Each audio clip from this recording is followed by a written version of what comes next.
there's multiple takes on this. There are people who say, if you're going to make a change, tell people and get excited and build that momentum. Other people say, don't tell people, because in theory, this school of thought says, if you tell people, I'm going to start working out in the new year, what happens is your brain goes, we're already doing it. And then like it loses a form of like processing. I will say, structure. John, I'm leaning on that side. I typically, when I want to make a pretty significant change or I'm doing something, I don't tell people because, again, the brain does the thing where it goes, oh, you have started to tell someone this, you have now started to do the thing. And that's simply not true.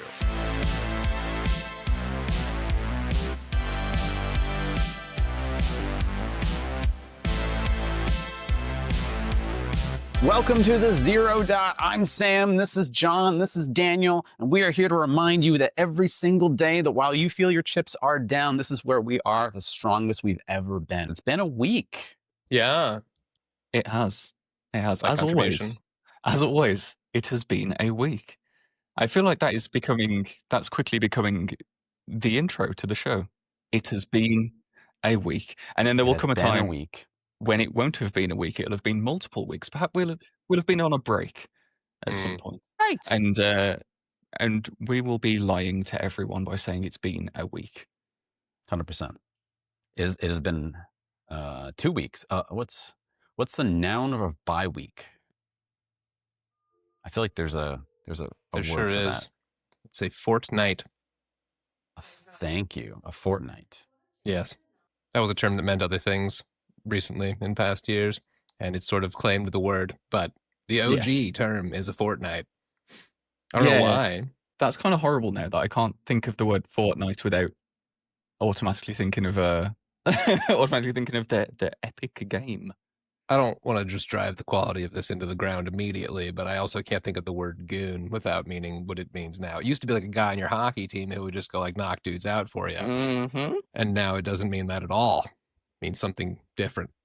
I will never not think about the Good Mythical Morning episode where they have like tiles of different people playing personalities, and there's a guy like playing the finance mogul guy. Does a great job. He's like, oh yeah, if you want to be successful, it's really easy. Wake up 3:30 in the morning, have your first goon sesh.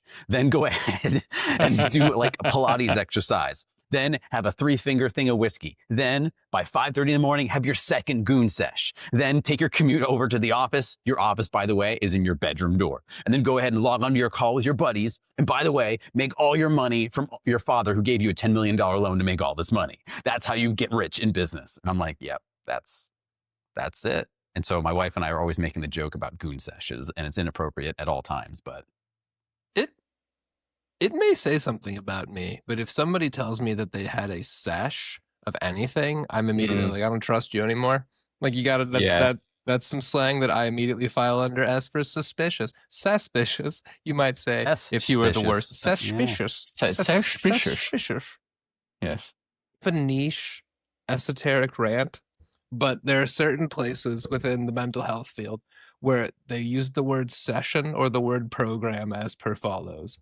Like, well, as long as you're working on skills at program, or as long as we do that at session, and it's like, I don't know, grammatically, it just feels bad to me. Like, oh, welcome to program. At program, I don't know. It's not like a proper noun. I don't know. It doesn't feel great to me. It does sound weird. Doesn't that feel bad? Doesn't that feel terrible? People do that. I don't like it. It feels very strange. Thanks for validating that. I thought this for years and never said anything about it. No, that definitely sounds that feels off. That feels strange. We'll address that in program. Yeah.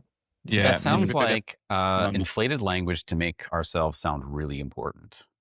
Yeah. Which very, there's very a lot work of. speak. Mm-hmm. Yeah. Well, I mean, that might not make you happy, John. Do you have anything that would make you happy that you would like to share with us? Holy cow. I do have something that will make you happy. And after I talk about it, I think you're going to give me a hand, which is me being real on the nose with this story. As of December 7th, the Good News Network published a story about a British woman. She's an amputee who lost all of her limbs after contracting a terrible infection. Kim Smith recently completed a 14-hour surgery with a hand transplant. I can link this if you guys would like, but she had effectively like nothing from here on up. on her body and now has a different person's hand who, after their passing, offered to, give them on. And she's like, she can like use her hand now. And it's such a cute story. Her partner says that he had to like buy her a new wedding ring because like her hand is bigger than it used to be. And she went 8 years without having any hands. 8 years without having any hands. And the operation, this is, I don't know if this is like right? No, that's like a decade of your life where you're just like, instead with respect, like you're stumping it, right? And then how there's does this the level phantom of like pain thing work? Does the neurological neuron still exist? Oh. I'm curious now.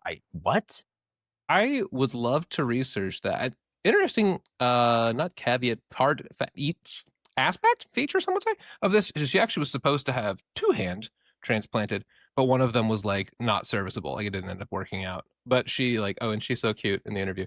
She's like, well, I'm very glass half full and I can hold a glass again. And it's just like, there's just this level of like warmth to the story. We've talked before on this show about optimism and gratitude. And I think this is just like, I don't know, like if you're like, you're only gonna have one hand, like, oh man, that's gonna be tough. But if you have one up from 0, what a game changer. Also, like, I don't know, maybe as I talk about these things over the course of our show, people will be like, John, stop being excited about happy science things. But like, they're so cool. Like a lot of this stuff feels very sci-fi to me. Like to go from being a person who has no ability to use digits to use someone else's digits that you've newly acquired of your own. It's like cyberpunk, but instead of dystopian hellscape, it's like wonderful and really, really nice. It's the good side of cyberpunk. It's, oh my God, the hopeful, nice side of cyberpunk, which you rarely get to see. Cyberpunk, not a genre notorious for its uplifting stories. Whereas, no. In this context, and also it's cute too because she, when she had both of her hands back in the day prior to the infection, she was right-handed, and now she only has a left hand, and she's like becoming left-handed and like just learning how to do it. Isn't that cool? I love that. It's story. Cool. Yeah, I love that. I love that we're at a point where we're able to do that for people. I think that's so nice, and also big ups to the person who passed away and donated their hand. That is 100%. So good.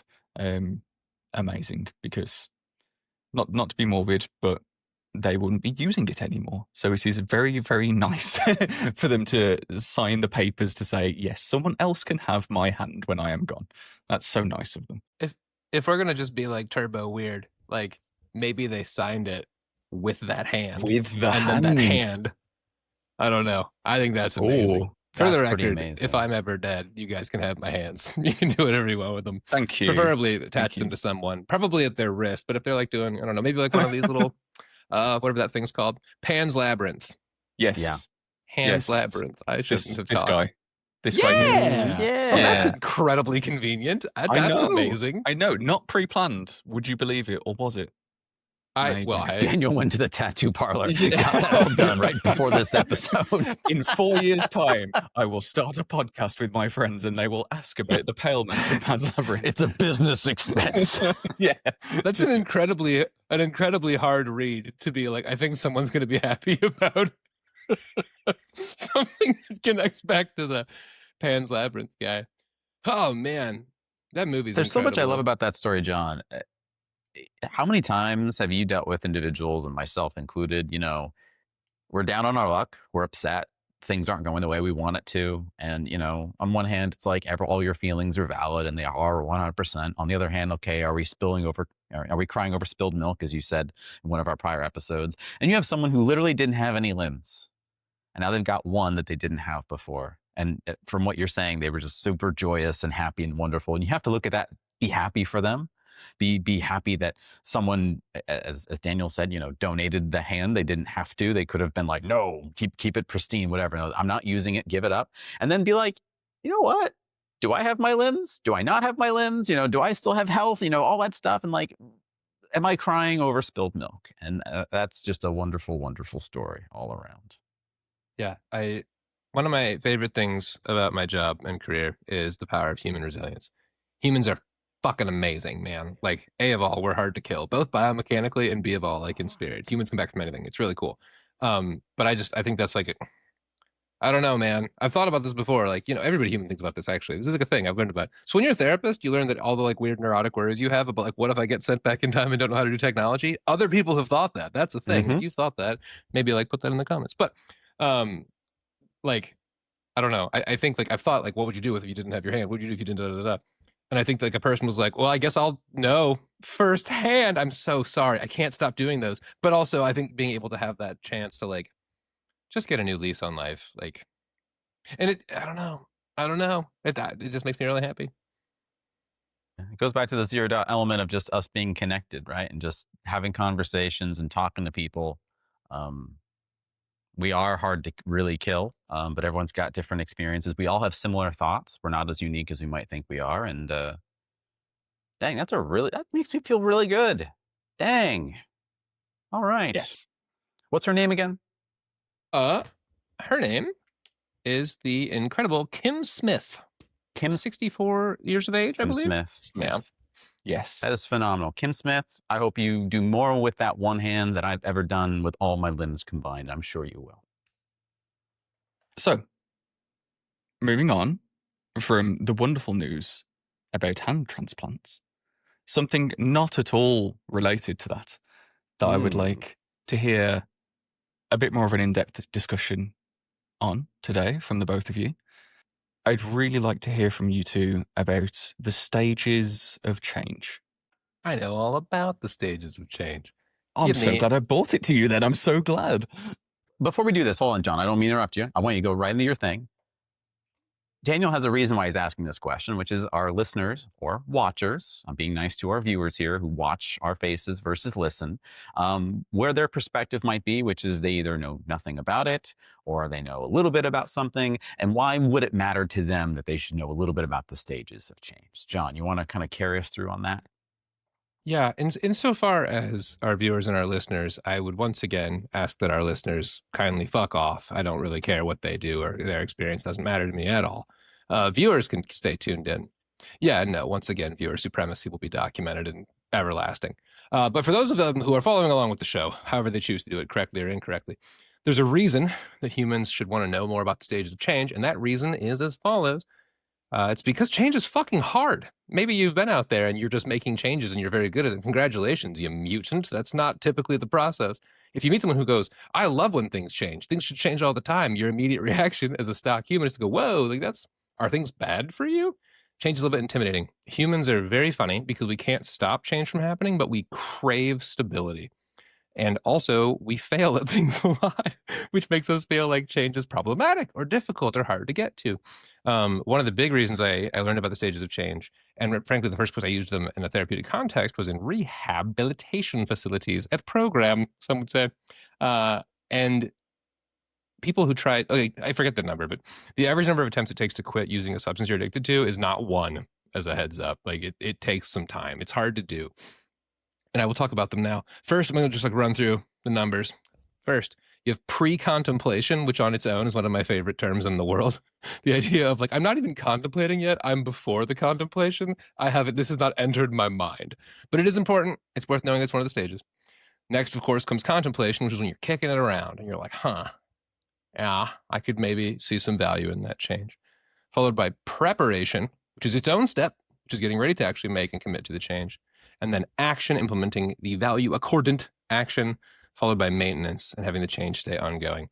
Let's kind of go through them in order a little bit here. So pre-contemplation is a funny thing. Once again, just conceptually, I just think it's hilarious. But if you're about the thing, do think about the thing, right? Yeah. So okay. In my time therapisting, I've known a couple of people who have used methamphetamine. And if you ever known somebody on methamphetamine, they're pretty into it. Like the starting phase of methamphetamine it's frankly just great. If you want me to do an anti-meth PSA, I have to get past the first bit because the first bit's pretty cool, it turns out.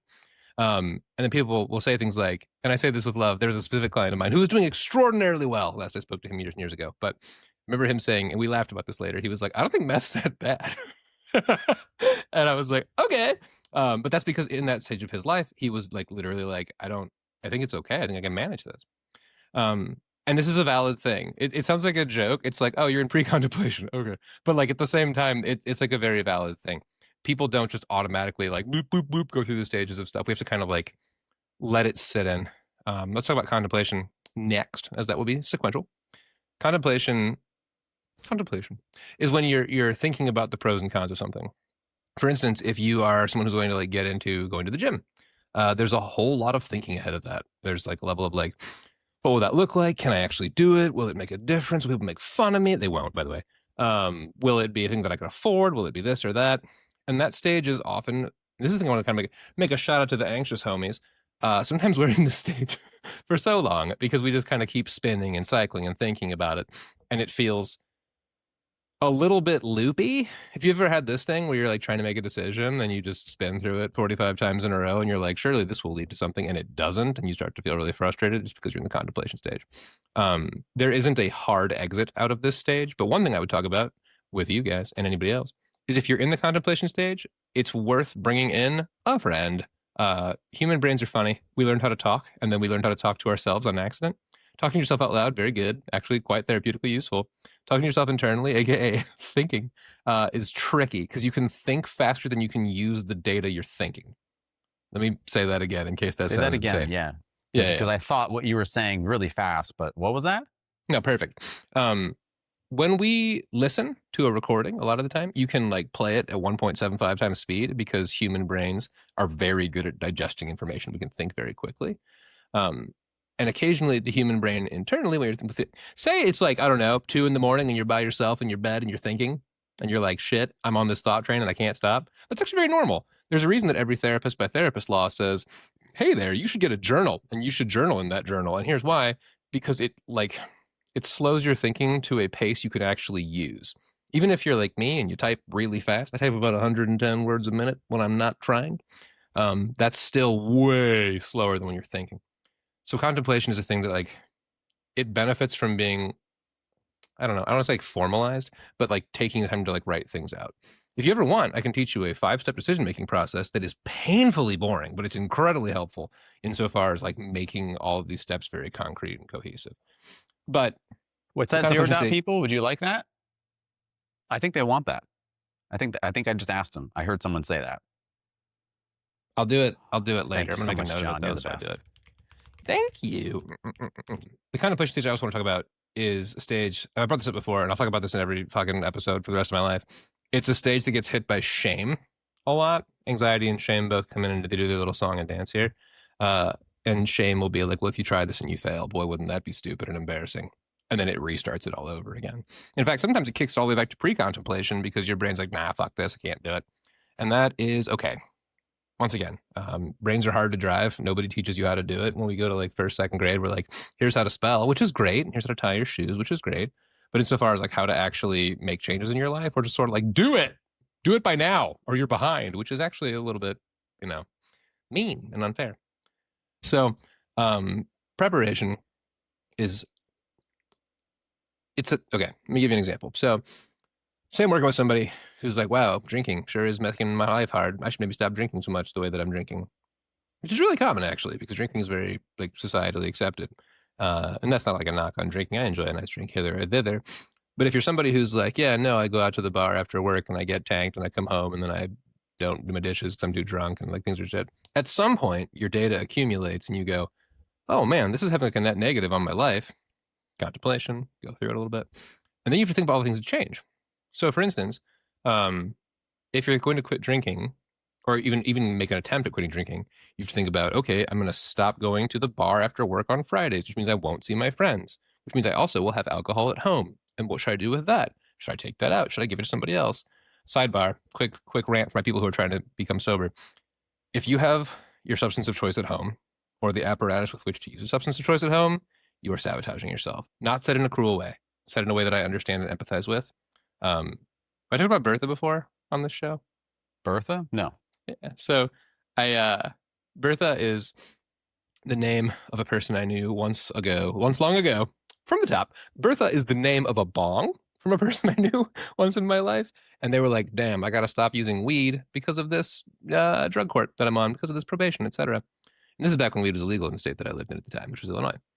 And they were like, I'm not going to get rid of my bong, though. And I was like, well, okay, why not? And they showed me a picture of their bong. I was like, oh, I understand. That's gorgeous. It was this huge, beautiful thing. And then later they relapsed. And this is not like a knock on that person. It's just like, there's a common phrase in recovery of, you don't go to a barbershop and not get a haircut. And there's just kind of a level of, if it's there, okay, we're going to talk about relapses, I guess, for 5 seconds. I'm sorry, this is tangential. I just want people to know this stuff. Relapses isn't a thing where you're like, and you do it. Relapse starts as a thought, and then it kind of grows from there. And if you have those things available, what you're doing is likely triggering that thought more frequently. So it's more common that it ends up happening. Anyway, back to preparation.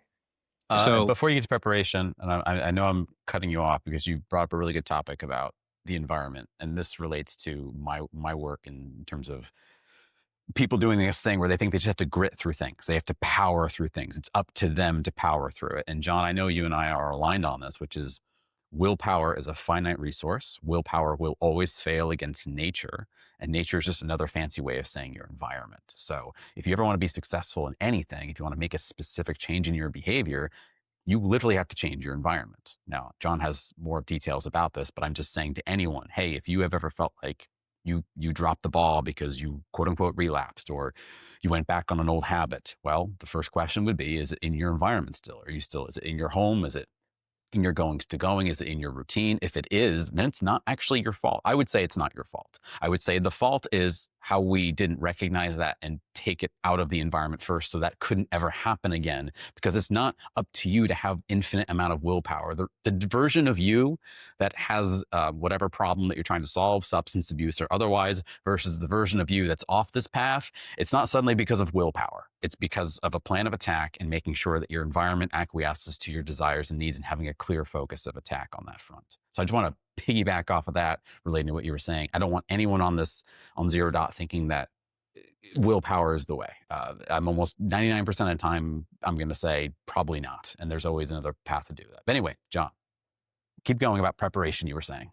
Very well said. I agree with everything you said, with the exception that for the viewers, willpower is finite, and you should be mindful. For the listeners, it's real, and if you don't have enough of it, you're weak. So step it up. But there's that. Listeners, though, I'm right all the time. John's wrong. That's convenient. That's a convenient lie by Big Sam promoting their agenda again. Robo Sam, I think Daniel called me. I'm Robo Sam. So a couple things within preparation I still want to cover. There's a common catchphrase in recovery circles, which is people, places, and things, because all that shit has to change if you're making a change. And this actually applies, of course, outside of recovery circles as well.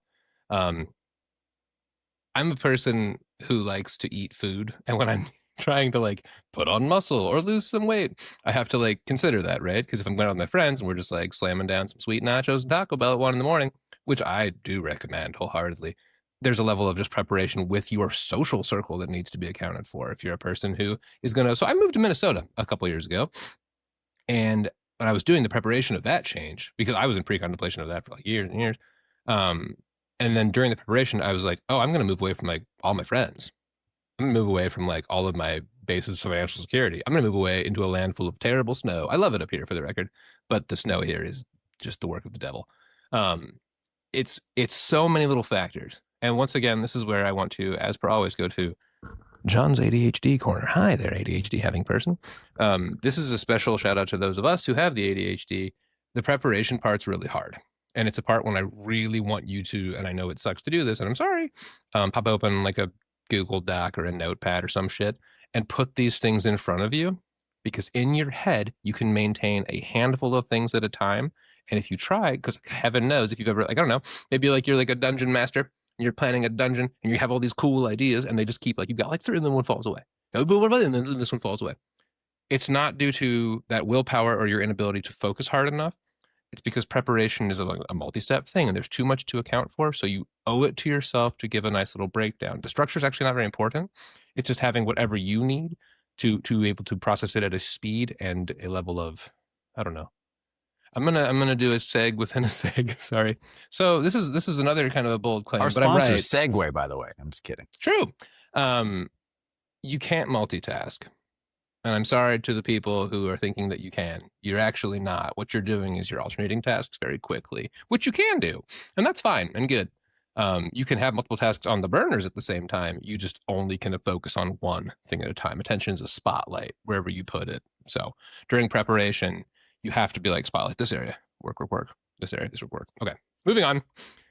Action is maybe the simplest step. It's putting your plan into action. I would talk about it from a mental health standpoint. And that it's also usually the scariest step. You know what's not scary? Thinking about a thing compared to doing a thing. Doing a thing is pretty scary.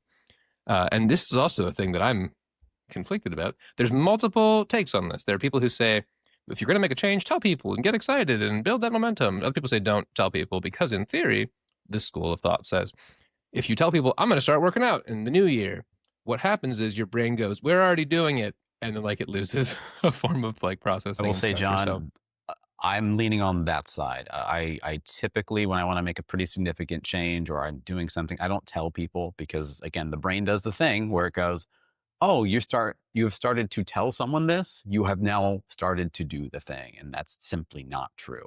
I've seen this on all different kinds of vertices. I respect the other side, which is use your support network, be vocal, communicate to them, tell them. But in my experience, on every single facet that I can think of, don't tell someone until you've started to do the thing. Let the actions speak for themselves. This also has like a creative element. Like if you're a creative person, like I'm a writer, don't do the thing a lot of writers do. They start telling you what the book's about and you haven't written the book yet. The moment you start telling people about what the book's about, your brain thinks, oh, I've written the book now, so I don't want to write anymore. No, I don't get to tell you, John, what the book's about until I've already written it down, until I've literally done the work. I'm a big believer in doing, work that's kind of somewhat boring. But you do the boring work because the exciting part is I get to tell my friends about it later once I've done the boring work. So I'm a big believer on that side of the front, but I've seen many people say the opposite's true as well, that, use your support network, be vocal, communicate, have them be your accountability buddy and hold you accountable. And I think that can work for some people. I say more times than not, though, I lean on the other side. So, for the record, I tend to agree with you, like pretty much entirely, except I as per always, have an ADHD caveat. ADHD brains, as we've said before, focused on stimulation, focused on interest as opposed to importance. So, if I kindle the fire of interest by lighting this thing, be like, dude, I'm going to do this thing. It's fucking sweet. And a person's like, oh, cool. And I'm now more motivated. Gotcha. Also, in general, if you're ever being a therapist someday, dear listener, well, okay, listener, dear viewer, you will learn that you'll tell you we to got someone, him, guys. We got him. The war is winning. You will say something that you know is scientifically true, and the person will go, "That's not true for me," and you'll go, "But science said that it is," and you'll be like pretty confident in it, and then that person will just kind of like do it their way, and it will work for them. You're like, "Well, that's fucking annoying of you," but also it's like valid. There's a client of mine, and if she ever heard this, I hope she would know who she is, and that I would love and miss her. She's a phenomenal human being. But she started a relationship with a few red flags at the start of it. And I didn't say shit about this, but she said to me, I know you're seeing those red flags and it's going to work. And I just want you to know that. And I was like, okay. And it did. And they're like doing awesome last I heard. So sometimes people find their own way. So if you ever hear anything on this show or otherwise, and you're like, but that's not been my experience, like you don't have to lay down your way and just roll over. Like it's totally fine. Anyway, talk about maintenance. Maintenance is the last of the 5 stages. It is 5. I had to count. Maintenance is kind of helping your brain. Just to be clear, it's pre-contemplation, contemplation, preparation, action, maintenance. Aye, sir. Indeed. Okay. Just making sure, keeping track for our listeners. Well, and I have a whole thing about maintenance, and then how it's like secretly a loop sometimes. If you want to make a change and like don't care if it lasts, this whole thing is actually kind of garbage. You don't need to do any of it. You can just like crash hard and do a thing. If you want to just like become a monster and work out like a demon for like 60 days, you will absolutely lose weight, put on muscle, whatever you want to do. It's just that if you've done an unsustainable lifestyle, you will revert, because that's how brains work. So homeostasis is just how it works. The body, the brain wants to reach some kind of place of normalcy. So yeah. Absolutely. That's a really important point. I have like 2 ways I want to say this. I'm going to say the last piece about maintenance, and then I'll go back to that. Maintenance is planning for keeping things in order. Back in the day when I was more insane than I am now, I tracked my calories for like 4 years. And I'll tell you, that shit works. Like it really does. Now, dear person at home who's immediately feeling defensive, it's like, I'm not fucking doing that. You're right. Don't do that. That's insane. And that was part of why I stopped doing it. Is because people would be like, hey man, you want a cookie? I made them. It's my grandma's birthday and it would mean a lot. And I'm like, how much calories is it? And like, it became really like cumbersome and not fun. And just things don't stay sustainable. Right. Insofar as certain changes, like, I don't know, like if you're an exercising person, an exerciser, we call ourselves, you can like skip a workout and then do one the next day. once you know your flow and your schedule and you're maintaining it. If you're a person who's like, I got to stop doing heroin, you can't have like a cheat day and do some heroin the same way. That's true. Yeah. Because psychologically addictive principles apply, blah, blah, blah, blah. We'll get into that later. But the point being, like, thinking about ahead of time what I'll need to keep this in play is really important. There's a thing that I see in really every hobby. I was thinking about like the fighting games that I play, but any activity that somebody cares about, where they will be like, all right, I'm going to train super hard. I'm going to get into this. I'm going to practice every single day. And that works so great for about 7 days. And then the brain's like, okay, I got to like wash my laundry and go see my friend and, I don't know, sleep. And like it just falls off. In general, one of my favorite things, this is like a genuinely a really positive thing for me. No such thing as too small of goals. Truly. Building momentum and progress is important. And when your brain feels like it's making a change, it's much happier. So I would so much rather have a person, say we're doing like exercise goals, make a change that way. I would rather have a person do like little, easy, tiny workouts that they feel are like bleh, barely contributing to their overall change in their life. As long as they're like, I'm doing this. I take ownership of this. I'm building a thing. It feels good. Humans spend, sorry to keep doing so many ADHD shout outs, it just turns out it's a huge portion of people, and I'm one of them. ADHDers are terrible at this because when we're like, I'm going to make a home gym, I'm going to buy this rack that costs $5,000 and this barbell that costs $700. And it's the shiniest. I've researched all of them for fucking countless hours. And it's like, that's really fun. But at the same time, we're not building a sustainable thing and we're going to flare out. So little goals are super important. Micro progress isn't a cute therapist word. Well, it is, but it's also a very valid construct to help your brain feel those little pieces of gains. Yeah. So if I can tap into that, sorry, John, I know. Please, always. So you talk about making this goal small. I'm a big believer in that too. Make them behavioral goals, right? So yeah, someone comes to me and say, hey, I have a goal of, I want to accomplish this thing. Okay, cool, great. You want to accomplish that thing. What are the behaviors that someone does to do that thing? And they don't know. Okay, let's research, let's find out. So for instance, if you are, if you're trying to exercise more, right? Let's say your goal is weight management or adipose tissue shrinkage or building muscle, etc. Okay, so let's look at people who have physiques that you seem to like, and usually it's from an aesthetic perspective. What are the behaviors those people do? And they don't know. So let's look at the research. Counting calories absolutely works. Is it sustainable? Probably not, but what does the counting of the calories give us? Okay, it gives you knowledge as to know that this sandwich that you think is only 150 calories is actually 895 calories, and maybe that information will help you make better, smarter choices, right? And you keep going down and down and down. Just, okay, now what are those very small microscopic behaviors we're gonna do this week? That's so easy that all I have to do is just remind you to do them, that you'll be able to do them. You'll already be on a forward trajectory moving forward, right? You'll already be going up. Let's focus on the micro behavioral goals that we can do. And let's not focus on the big number we're trying to do. Either it's the number on the scale or it's how big our biceps are or whatever that is, which is totally valid. And then once we start linking those goals together, something kind of magical happens. And John, I'm wondering if you kind of know where that leads us to. I have thoughts within thoughts on that. Thoughts within thoughts. That's a new T-shirt idea for us. Thoughts very nice. within Very thoughts. Good. Within thoughts. You can. It's like one of those games where like they make the little yeah. It's not just a Venn diagram. It's like several different circles together. I'm really glad you knew what I meant because I was going to say like and then give an example and then have no ability to convey that at all. So I'm glad. Dear person observing and or listening to this, if that didn't land, that's fine. Ignore this part. Move on. Don't think about it again. It's not actually a big deal. I promise. And if it is, like sorry. So insofar as behavioral goals, I'm a behaviorist, which is sort of like it was kind of a spicy sentence for a hot minute there. And I can talk about that another time. It's fucking psychotherapy bullshit. But in general, behaviors are nice because brains like to learn about behaviors and use them.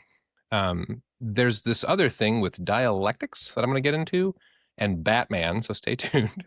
Dialectics is this idea that like, there's often a whole spectrum of progress and growth and failure and success. And, from black to white, there's a whole bunch of grays in there, right?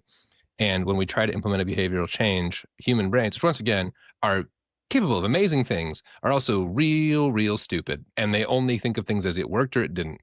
So if you're a person who's going to the gym and you just kind of stop going after a while and you're like, oh man, I stopped going, that's not fair. And to Sam's point, this idea of like, yeah, but you did start going. You've made some micro behavioral changes.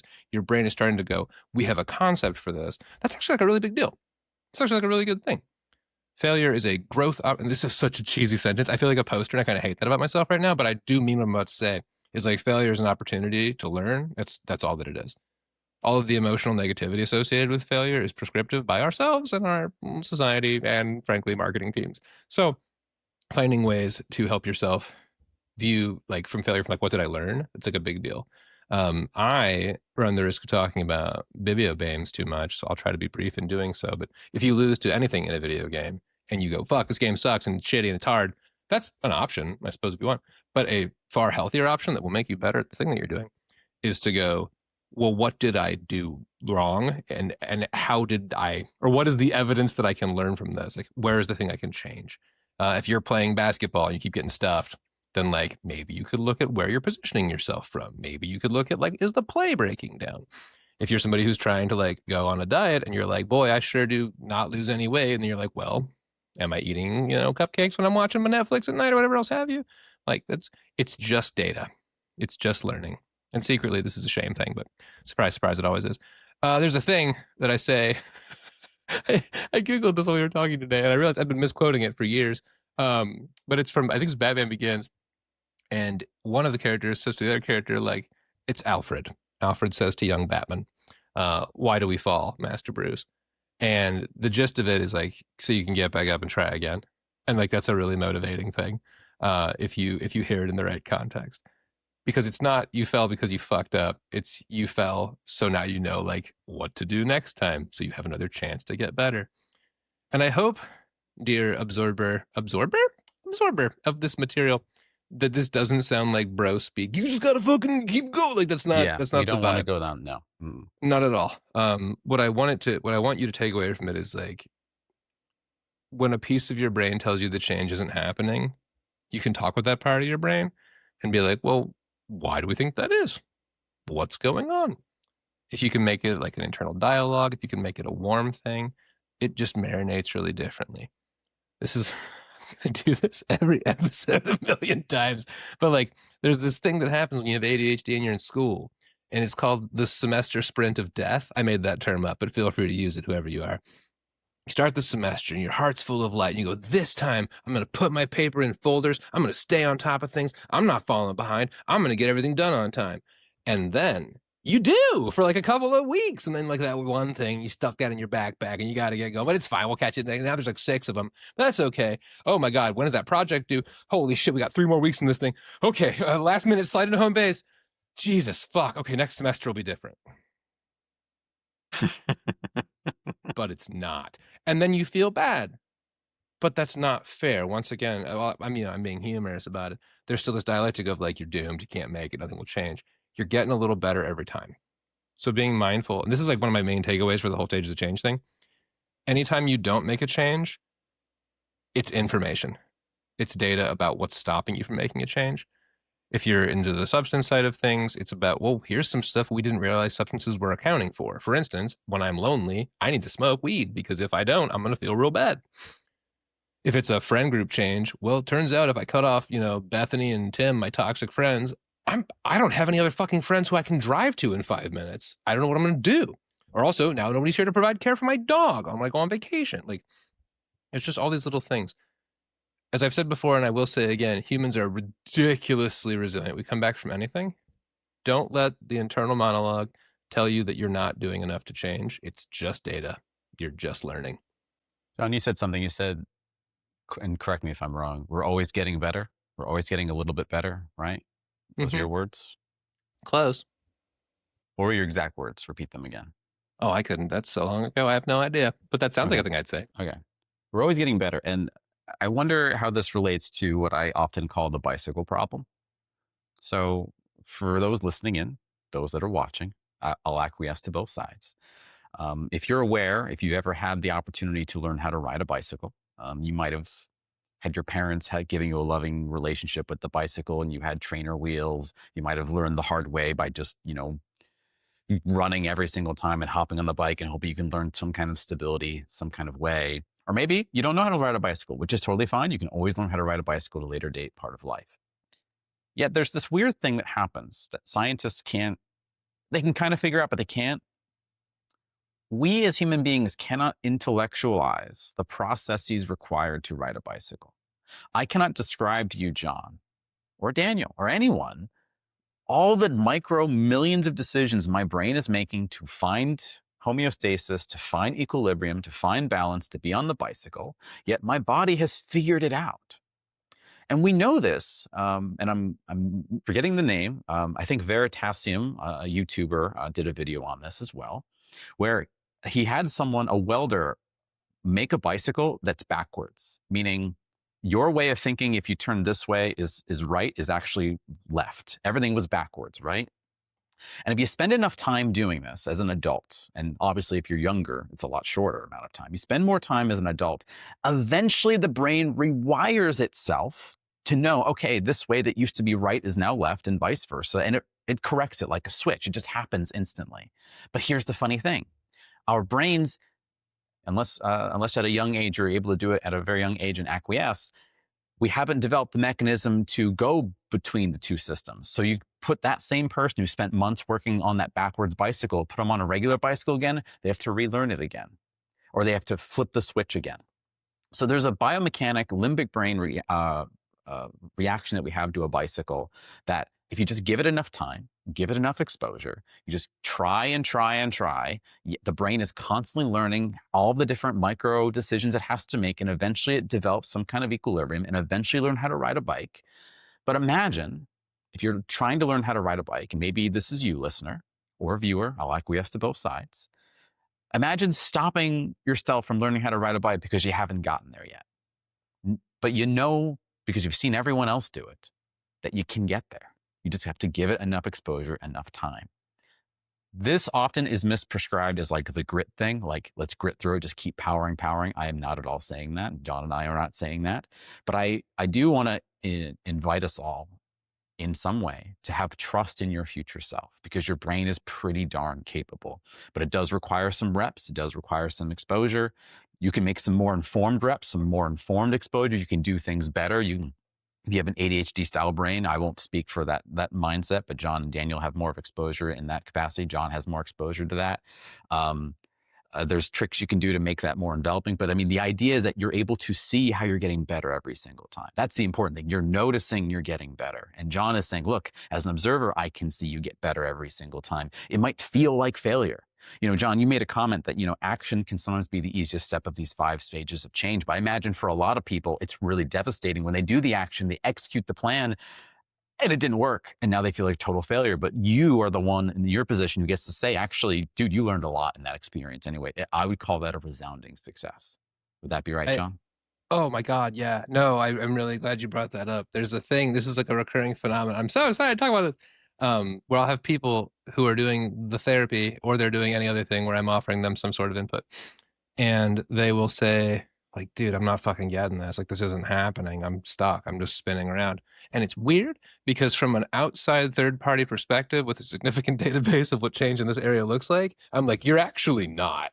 Like, you're in the middle of very demonstrable growth. I have a thing that I say to my clients often, which is like, well, actually, though, if you look at my notes, like, it's pretty reflective that you're changing. And there's this moment when you can retroflect and see your change, and it's not for a while. Like, you'll be in the middle of making some pretty meaningful change before your brain goes like, change detected. There's like, shit, I forget the number. But like, if you start lifting weights, like, there's a certain amount of time that passes when like your first visible growth is supposed to be like, oh, people will notice it. And it's like long. It takes a long time, yeah. Way before then. And there's this thing with like mental health stuff, which I really want to touch on. Yeah, this is maybe too much. I don't fucking care. Here we go. Depression is one of the only illnesses in the world that your body does not try to recover from. Depression is a sinking ship that keeps itself sinking. And when you fight it and you're making progress against it, it wants you to be safe. So it goes like, no, dude, give up. You're not going to make it, which is like really shitty and awful. But it will tell you you're not doing enough. It will tell you it's not going to work, which is one of the reasons it's so fucking scary to have it and deal with it. but I really want you to know, like, well, of course your feelings are valid and your perceptions are like yours, and that's, I don't want to challenge that. Sometimes they will miss it and they won't see the fact that the change is already happening. And it's, I don't know, it's very rewarding to me, like professionally, not in like, oh, I did it, but just like to see the success and joy for people when they get to that stage of like, oh yeah, shit, I am changing. But I also, and this is like, I don't know, if I was to like really TLDR, this, what I want to say to people is like, if you don't think you're changing, what you're doing is you're looking too big of picture. You got to really zoom it in a little bit. And that's okay. If you're just a person who's engaging with your mental health shit for a while, if you're just like sitting around thinking about how your friend group probably doesn't really serve you super well, guess what? You're in the contemplation stage. That's part of change. You're doing the thing. That's okay. Mhm. And I've known a bajillion people who've made a bajillion changes. Like the general prognosis of people who go to therapy, pretty good. There's a reason insurance companies pay us money. It's because it works. Nobody's like day 2, like, oh shit, I'm good now. That's not a thing. So I don't know. I feel like this is a little bit too vague of a prompt, dearest viewer and shitty listener that I don't care about. If you have a thing that you feel like you're trying to change and it's not happening, I would love to know what it is. Because I also want to talk about a good old operational definition science term from high school, which is coming up with how you're measuring a thing. If I say I want to be better, that's a stupid metric. You can't use that. But if you want to say I want to increase my response time by this much, I want to more consistently implement this thing when this other thing happens, those things are A, they're measurable, but B, they're things you can actually see growth on, as opposed to like the good old feelings check. Well, no, it's better. You know what I mean? So humans are capable of great change. They're not capable of seeing it. Not for a Yes. while. So effort plus time will get you there, and not in a willpower way, but in a way of math.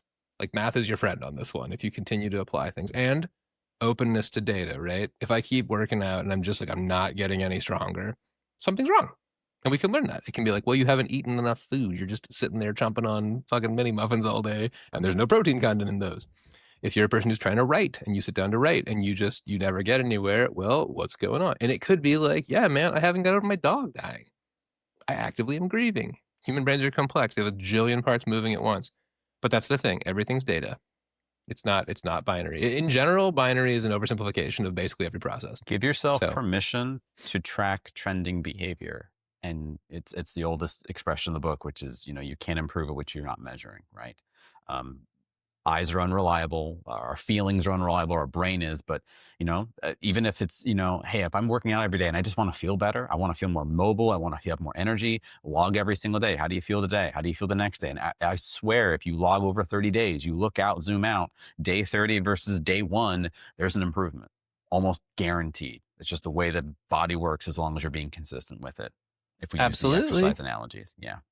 Absolutely. I would give a rant followed by a thing, perhaps a A rant and a thing. A rethink. a thant. Nope, A yours was thant. better. Well, rethink has like an R apostrophe Cthulhu vibe though, so now I'm kind of into that. Yeah. But the rant is as follows. There's this thing where we like come up with really good ideas for children, and we're like, do this and it'll be great, and we'll do all this good stuff. And then you're an adult, like, no more of that shit. Have it by now and just shut up. And that will be a recurring theme that we'll talk about for the rest of the time that I'm a person. But one of those things is gold star charts. If you're a little kid, you go to kindergarten, and every day you tie your shoes by yourself, gold star. The brain loves that. And I may have said this before, but like psychological rewards and like monetary rewards are the same. Your brain responds the same way. So if you're a human and you see things being like, oh, look, I did the thing, it starts to feel really good. And that requires doing a thing outside of your head. You can't make a gold star chart inside of your head. I've brought this up before, and I will try to not beat this point to death, but it's achievements in video games. Like, they're the same thing. It's when your brain goes, oh, shiny, look at my log of these things that I've done. Wow. And it feels really good. Don't deprive yourself of that for far more important things than a video game. Letting yourself see, like, I have been, like, a lot of apps that are good will track your workouts for you in a calendar format, and you'll have a little dot on all the days you do it. That feels really good. If you're trying to make a change that doesn't have that inherently with some app, make it yourself.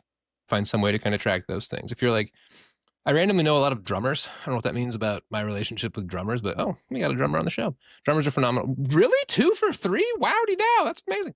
The drummers that I know are often inconvenienced by the nature of their art. Because if you've ever met a person playing drums, you were probably like, hey, like you can't, it's loud, so it's hard to practice it. And I think that like consequently there's a level of like, you know, obstacles and like you got to do whatever else. I've had people do this for just drumming. It's like I went to the studio and I drummed for like fucking 10 minutes or something. And it really makes a difference in one's subjective perception of how engaged you are with the hobby. Just helping yourself demonstrate progress in ways that the brain can't automatically calibrate because it's electric meat and it's doing its very best. It's such a handy tool. Something structure. I won't do the whole rant about that right now, but like but the other part of change is, and I think this kind of what Sam was saying earlier, if you're relying on willpower to make a change, you're going to have these really cool bursts of change followed by nothing. So love willpower when it's there, ride that wave, you know, lean into it, but it's not. It's a catalyzing factor based on RNG. If you're not a big nerd, RNG means random chance effectively. So giving yourself a plan, and once again, making that plan so small. So sincerely, dear person observing this show, if you want to make a change, if you write in and you tell us what you want it to be, and there aren't like a million of you, I would love to like talk about a specific plan for that thing. Like we'll follow up on that shit. Especially if you were like, say, I don't know, like on sort of like a Patreon or something, if we happen to have one of those, which if we did, I'm sure it would be flashing and links would go off and just a whole bunch of shit about that. But that's like a very easy thing that we can like cook up and just like make it happen. And I want you to, I don't know. I see people make changes every day. My job wouldn't exist if it didn't actually work, right? So there's this level of like, I have extraordinary confidence in this. And if you're a person who hasn't had that yet, I want you to know it can happen. So I'm looking at you meaningfully. And if you're a listener, you don't know that I'm doing that. If you're a listener, you know there's that. As my listeners, I'm hearing you, hearing at you. That's a weird expression. Looking at you as if to exude something, but I'm listening at you. Watch out, John. I'm listening at you. God, whoa. Whoa, right? Yeah, for real. I have no part in this war. I would just like to drop in and say, if you would like to write into us, thezero.podcast.com. You will find a form on that website where you can contact us and we will respond to you on the show if we can. If you choose to do so, please put after your name, like parentheses, viewer, so I can know to respond to you with compassion, or listener, so I can like mock your pain. Yeah, that's really going to help us. We're trying to create a tribe war here. So yeah, definitely put in the field if you're a listener or a viewer. That's really going to help. And you'll get better information if you actually give us that information. Yeah, that's true. We will lie to you otherwise. If you don't give us that information, we will lie. It's like I don't know. I feel like here's what we do is there's like 10 feedbacks, right? And then for like 9, just fucking gold, just whatever you can to help, be super authentic, and just one like disastrously terrible poisoned one. And maybe you could be the one with the terrible one and ruin your life. It's like a lottery, but in reverse. Or it's like a lottery in that short story with the Stones. Spoiler for that, high school student. That's going to happen in that story called The Lottery. Daniel, I apologize. I said that you have ADHD, but then I said the line again with only John has ADHD. I didn't mean to dox you, Daniel. So if you want to cut that out, you can. So that's my fault. I don't think you've publicly said that. No, I do not mind people knowing at all. Okay. I just want to apologize about that. I wasn't fully aware that was something you were broadcasting. It's more just something. It's awkward with me because I have been told by medical professionals that I have this thing, but because the NHS is free, which is wonderful, it means that the waiting period and the line that you are in, that you are placed in, when a medical professional says, I am convinced you have this thing, but it can't be me that says 100% and you need 100%. Medication for it. Blah, blah, blah, blah, blah. The one time that they did contact me, I was elated because I was like, things are happening. Yes, they're contacting me about the things. I must be at the front of the line. And they were like, you're not at the front of the line. In fact, we're calling you to tell you the line got longer. And I was like, oh, cool. So you actually want me to go further back in the line? They're like, yeah, if you could. So it's odd, going back to the first thing that I said, because I am diagnosed with it, but I'm not diagnosed with right. it. The stamp isn't there. You've gotten the verbal, you've gotten the behavioral, you've had someone who knows more than I do. With doctors, medical professionals who've like, yes, you've got this thing, but it can't be me to tell the medical world that you have this thing. It needs to be this specific medical professional. So I do have it, but in the eyes of my country's medical practices, I do not yet have it, which is I'm sorry. something. Yeah. So, Something, all right. and it sucks because I always feel as though I need to have that, like, it's always got that caveat of like, Ugh, it's like, yeah. oh, you're diagnosed ADHD, and it's like, yeah, kinda. Like, it's yes, I am. I definitely do have this thing, but I can't prove it a lot of the time, which sucks because then there are so many people that are just like, oh, he's just self-diagnosing, he's just doing this because you don't have the paperwork for it and all that. So I'm sure there are many thoughts on that, but yeah. No, just as something that I don't mind people saying that I have it. I don't mind telling people that I have it. Okay. It's more just it's always, it's always weird for me because my brain just, there's a little bit in the back of my brain that always says, not officially though. Okay, but All good. All I good. do. All right. I do. Yeah. Okay. You can Got tell it. because of the way that it is. Nah. You're all beautiful. I feel alone in this particular schism, we'll call it, but it's lovely. I get to hang out and learn more and all that good stuff. I love your neurotypical self, Sam. I think that Aw. you are a good ally to us fizzy brain people a lot of the time. Moving on from our main topic, we have a dear Patreon member who has written into us. And I would like to, if it is okay with the two of you, to spend 5-10 minutes, however long you feel like you have to give, to respond to a quick question from Absolutely. this wonderful supporting member of our Patreon. So Robert has written into us, and Hi, he Robert. says, "Hi, Robert." He doesn't say hi, Robert. I say hi, Robert. He says, "Hi, Daniel. Hello. Hi, Robert, John, and Sam. The authenticity, humor, and knowledge really make this podcast stand out from the crowd, and I'm very thankful for this wonderful listen." It does also go on to say, the fact that the three of you also have lovely voices helps to make it a soothing listen. Ooh. Ooh. I will get to the gist of his writing, which is, I love to help people and do what I can for others, but I have a tendency to diminish my own needs and put other people first. I think this ties into a lot of concepts introduced in the first few episodes, but part of me feels guilty about having my needs met.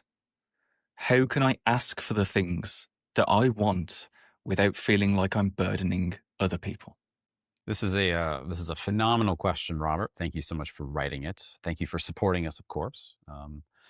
Those of you that are interested in joining our Patreon, you may, and it is right now, if you're listening to this episode, the moment it airs, at its lowest price it will ever be, for $3.99 US. And if you get to that price point right now, you will always be at that price point. So if ever we have to raise prices, we will never raise it for you. So this is your time to grab that price if you would like. So thank you, Robert, for that question. I love this question because there's a lot of bravery to this, John, because I think a lot of people have this struggle and feel fear, but they just don't have the bravery to ask it. And here we have an opportunity to just have that human, just look, these are our human emotions. We all have very similar ones. And how do we navigate this tricky space? I have thoughts on this particular question from a philosophical perspective, but I'm curious, John, if you have more clinical, better tactical thoughts on this one. I have a whole fucking ton of shit. First off, I would apologize for swearing so heavily, and just give a big shout out and a big warm hug to Robert. Absolute legend. I happen to know Robert personally, and he is one of my very favorite people. So thank you so much. Thank you for your vulnerability too. I echo what Sam said. That is awesome, and that's and I would validate it too in that very same context. Like, this is maybe one of the most common things I talk about with people in therapy, and so I'm pretty prepared with my answer. But also, like, it's a really common thing. A lot of Western society, and frankly Eastern society, has sort of pathologized having your own needs met, which is problematic for a variety of reasons. So here's a couple quick thoughts for you. First thing, the guilt for having your needs met is a glitch. As we know from previous conversations, like, guilt is a behavioral facilitator. It leads to changing actions. Shame is not. Shame is a paralytic. It stops you from doing things. If we explore the benefit of not having your needs met, what might that be? One of the things that comes up is, well, others can have their needs met and they'll be happy. If I don't burden people, I won't get kicked out of the tribe. If I don't let my needs get met, then I'll be viewed as stoic and strong and things. And if you're hearing these things, I'm hoping you're hearing them with the slight edge of toxicity and unhealthiness that I believe is inherent to those answers. These all come from a place of anxiety. And I say that as a person who has these thoughts and has been diagnosed with anxiety. So here's some strats, some moves to approaching that. First thing, I want to do a little bit of psychoed. Psychoed is a very pretentious term that I think is hilarious, but talking about asking people for things. There's a study, and I may have mentioned this before, but I'll talk about it anytime because it's really fun. If you're running the study, you have a guy, he's got like a pen or a bag or something. And then you go to a person, you go, hey, could you hold this pen? I gotta go run in there. And they go, okay. And then they run in, they come back, they get their pen back. And they ask the person who held the pen, how'd you feel about that person? And reliably, they have a positive impression of that person. Because when somebody does a favor for you, their brain goes, oh, me and that person must be close. They trusted me. And it feels really good. As a therapist, I think this is funny all the fucking time. People will be like, man, it must be really hard to do your job. It's actually not. I feel really fulfilled and restored during my job because my brain goes, man, I am connecting with another amazing person. What a genuinely lovely experience I'm having. Admittedly, there are hard days and sessions and stuff like that. But like, to ask people this is so not burdensome. There are some people who will perceive it as burdensome, and that is because they are either at capacity. If, like I work 10 jobs and I'm just trying to keep my shit afloat. That's thing one. Thing number two is that person has their own anxiety and they're afraid they're going to let you down. So the actual moves for approaching this is you do it via consent facing questions. So here's a couple of them you can try. And you can do it with a teeny, I advise caution on this insofar as the disclaimer piece, but you can do a little disclaimer and say, hey, don't want to bug you, but is it okay if I ask for a little of your time? Or, hey, feel free to say no. I was curious if I could ask you for a little help with this. Or my absolute favorite one is it okay if I share some stuff with you? And if not, we can circle back around to it, or you can come talk to it about it later, or you don't have to answer. But what you're doing is you're getting explicit consent from the person. Because at this point, the brain goes, well, I'm burdening them. And you go, yeah, but they told me I could. If I say, hey, man, can you help me move? And then it's moving day. And I'm like, are you coming over? And you're like, no. I'm like, what the fuck? We agreed. And the other thing is that person, and this is the really nice part psychologically, is they will shift into helping mode. So if you come to me and you're like, John, my neighbor's an asshole. I hate him. He's a piece of shit, blah, blah, blah, blah. I'll be like, should I fight him? I don't know what to do. But if you're like, dude, can I just vent about some stuff for you real quick? I have been feeling the weight of the world. I'm like, yeah, man, sure. What's going on? And I'll sit back into listening pose at a 45-degree angle to show you that I care. But in general, people who aren't trained to do that specific angle are actually still very good at this. But the knowing that it will make the relationship stronger, knowing that it's coming from a place of a glitch, and knowing that the other person will feel closer to you, also the consent piece, it works. And B, I want to quickly mention, there's a practice element to this. I went through a really hard time this summer, and I was talking with a good friend of mine, who you might know. His name's Aaron. And he and I were talking, and I said, I don't want to burden you. And he said, you're not. And I remember my brain being like, yes, you are. And the thing is, your brain will give you bad data on this. Our job isn't to not have the bad data. It's to take a nice little sticky note and go, bad data, and just label it for what it is. Sometimes when I do this show with my two friends here, my brain will go I'm the bad one. I'm bothersome. I'm too late to the episode. They don't like me, da, da, da, da. And then I go, your anxiety, your shame. And if that sounds easy while I do it, I'll be honest with you, it's become easy because I've been practicing it for decades. It's a skill, right? You'll hone it. So if you go to do this and your brain goes oh my God, no, it still feels burdening. That's okay. It's kind of like the topic of our show today, right? It's a skill you're learning over time. Those are most of my tips. If I have any other ones, I'll say them in the next one. Otherwise, once again, thank you for your question. I appreciate it. And I hand it back to Sam in case he has philosophical contributions. Yeah, absolutely. Thanks, John. I think it's all really good stuff. I appreciate all of that framing of that and some of the tactical stuff of what you can do. Human beings love helping others. We just can't help it. So literally using the involvement principle of hey, can I use your help on something? Yes, we can often think it's a burden. And I'm here to tell you that that's a natural feeling, but here's also how our brains work. We love being asked for help and we love serving. We love jumping to it. So just know that just from an intellectual, just facts, just how brains work. But I offer a philosophical difference here. If you can frame your want to be empathetic and care for people as something you do selfishly because it creates for you joy, you have a better framework of which to say when you're doing that is taxing on you versus energizing you. You can absolutely intellectually understand that what you are doing helps people. And you love that about being empathetic. Like I love being empathetic to people. But if I frame it that I'm only going to be empathetic because I love it, I get energized from it, I enjoy it, I'm getting just as much from this interaction as you might be getting from it. And the moment it's becoming a drain on me, the moment I'm not getting that same sense, that's when I'm more capable of recognizing, putting a filter on that, putting a stop on that, whether it's pausing on your empathy, whether it's focusing on your own endeavors and so forth, and then literally not feeling bad and not feeling like you're burdening other people and saying, hey, look, I love being empathetic for folks, but right now I'm having a tough time. Do you have a minute? And because you're doing this all from this selfish place, even though you're doing something good, you selfishly also wants to keep renewing that store. And so you're a little less shameful of asking for permission, asking for help and getting people's benefit from it. So my philosophical place from this, which is hard to do because a lot of people, when they consider themselves empathetic people or empaths, we might call them in some capacities. They try to do it from a place of like white knighting or like, I want to do the right thing. I would encourage you, no, be selfish. You enjoy the act of doing it. You love doing the thing. And when it's not as enjoyable as much, give yourself permission to say, hey, I'm not enjoying this as much. What can I do to make a change about it? That's really well said. And I do want to validate and add to that like when the brain decides it likes something, it's just very different. I may have said this story before. It's very quick. But there's a guy that I worked with once when I was working in a rehab, and he did not like me at all. And I remember I went down to go see him and for like a group thing. And one of my colleagues was like, oh, are you going to go see so-and-so? And I was like, yeah. And they were like, oh, are you good with that? And I was like, oh yeah, no, he's my absolute favorite. And that person did not pick up on the sarcasm at all. And they were like, oh, he's normally like a dick, but like, okay. And then I like laughed and I went down and I was just like, I was like happy from that. And we got along famously. And like, it just kind of changed things because my brain was like, no, I like this.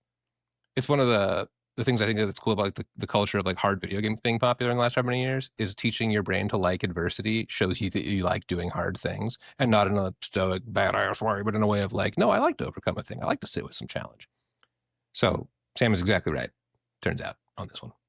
Sometimes I am, but that's a great question, Robert. Thank you so much for your question. Appreciate you. If you want to ask more questions, Robert, you're always free to do so. We'll be happy to address them however you like. And that goes to all of our Patreon members, our paid Patreon members. You have the ability to submit questions to us on our Patreon, and you will always get priority, and we'll feature them on our episodes. So I can't wait to hear the rest of what we have going on for our future Patreon members. Thank you so much.